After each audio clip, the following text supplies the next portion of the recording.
What's up, good people of YouTube? This is Noob Mechanic. Today I'm going to show you my 1988 E250 Econoline van. It's the XLT model. This is a camper van project of mine. This is what I've been working on for the last couple of months or so. This is not by any means a build video. It's not going to show you how to build one. It's just going to show you what I've done to mine.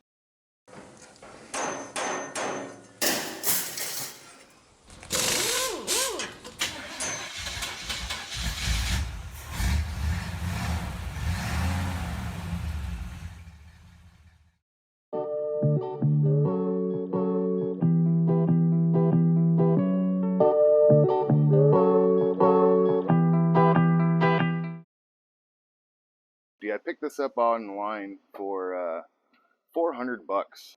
Problem with it is it had been sitting for 15 years. I mean, it sat for a really long time. When I first got it, this entire front section was completely rusted over. The entire front grille was bad. The bumper and everything was terrible. The inside was inhabited by rats, so it smelled awful. The carpet is terrible. There was a lot of problems with this thing when I first got it. The first thing I did when I got it was I dropped the gas tank and replaced the gas tank. It was really bad. It had gas, a full tank of gas sitting in there from 15 years ago.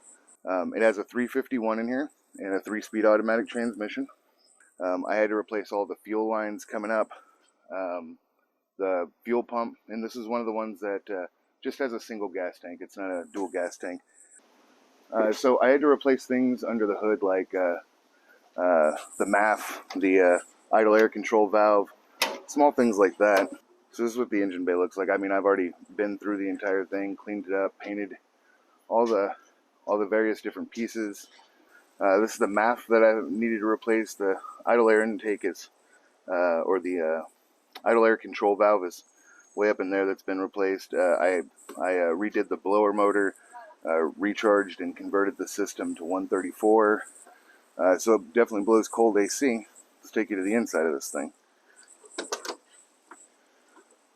So I put down some new carpet in here, which the carpet is literally just a floor carpet that I had sitting around in my house, and I cut it up and put it in here. It looks decent. The covers are the cheapest possible covers I can find at Walmart for like $12. I did have to hack up the dash a little bit. I cut up the dash so I can put one of these bad boys in there, which actually works pretty alright. Let's see if I can get it to come on. There we go. And I did install a reverse camera in this thing.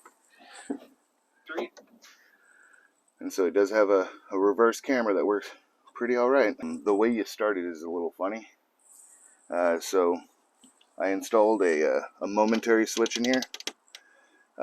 Pull the momentary switch, start it, and it starts right up.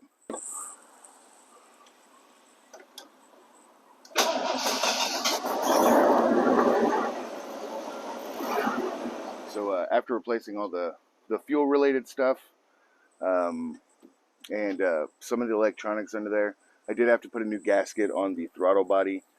Just little small basic work. This thing actually ran.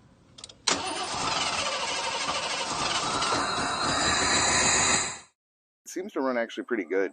It's 1988. It seems like it's the original motor, although I haven't checked. It's got 93,000 miles on it, but you know, not bad for 400 bucks, and it does run now. Let's see here. Now let's take you to the camper van portion of this. I haven't done much to it. Alright, so I've stripped out the entire thing. Got the carpet out of here, got the awful rat smell out of here. Cleaned just about every possible surface you could clean. I laid down 2x2s as far as support goes. Filled those in with foam board insulation. So it's got foam board insulation down.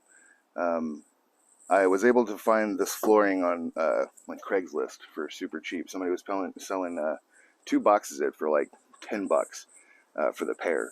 These are the cheapest 2x4s that I could find at the local hardware store. These were ripped into, I want to say I did a 1/4 inch, and I got like 4 pieces. So Rip those all in my table saw down to a 1/4 inch, and that's what's the wall.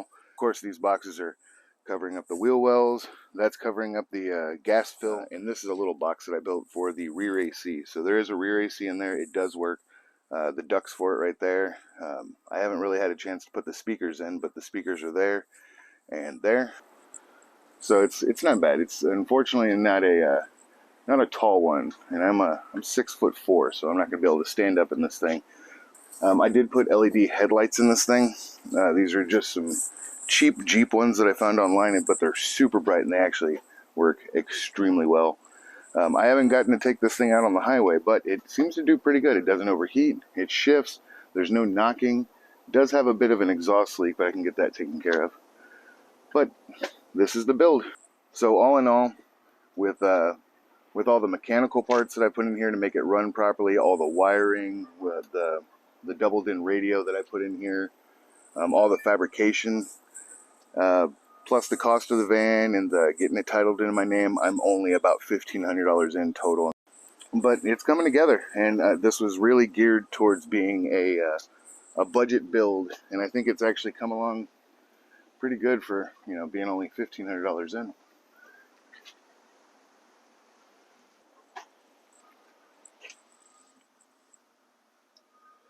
Not bad. I like this thing quite a bit. Well, that's it. That's the video. This wasn't supposed to be a build video or anything like that, just to introduce you to my van and the direction I took it in. If you have any questions, concerns, comments, criticisms, please feel free to leave a comment down below. As always, I do ask that you like and subscribe if you enjoyed the video. Check out the link in the description. I do have some merch available. It's van-related merch and classic car-related merch. And I hope y'all have a good rest of y'all's day. Thanks for watching. Y'all keep on wrenching. Bye-bye.